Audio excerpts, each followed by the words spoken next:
எந்த ஒரு காரியத்தை செய்தாலும் அது தடையாகவே இருக்கிறது. எந்த ஒரு காரியமும் வாய்க்கவே மாட்டேங்குது. இந்த தடைகளுக்கு காரணம் தான் என்ன, தடைகள் மாறுவதற்கு பரிகாரம் தான் என்ன என்று செய்வதறியாமல் தவித்துக் கொண்டிருக்கிற என் அன்பு சகோதர சகோதரிகளே, கவனமாக கேளுங்கள்.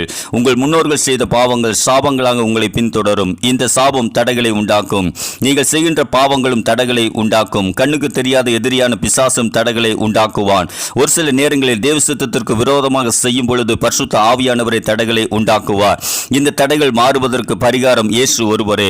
ஆகையால் இயேசுவே என்னுடைய எல்லா பாவங்களிலிருந்தும் சாபங்களிலிருந்தும் பிசாசுடைய போராட்டங்களிலிருந்து விடுதலை தந்து ஆசீர்வதியும் என்று இயேசுவை நோக்கி வேண்டுதல் செய்யுங்கள். எந்த ஒரு காரியத்தை செய்வதற்கு முன்பும் தேவ சித்தத்திற்கு ஒப்புக் கொடுத்து ஜெபியுங்கள். அப்பொழுது தடைகளை நீக்கி போடுகின்ற கர்த்தர் திருமண தடைகள், கர்ப்பத்தின் கனிக்கான தடைகள், வருமானத்திற்கான தடைகள், பொருளாதாரத்தில் காணப்படுகின்ற தடைகள், ஊழிய தடைகள் போன்ற எல்லா தடைகளையும் நீக்கி போடுவார். தடைகள் மாறும், அற்புதங்கள் நடக்கும், காரியங்கள் வாய்க்கும். கர்த்தர் செய்ய நினைத்தது அது தடைபட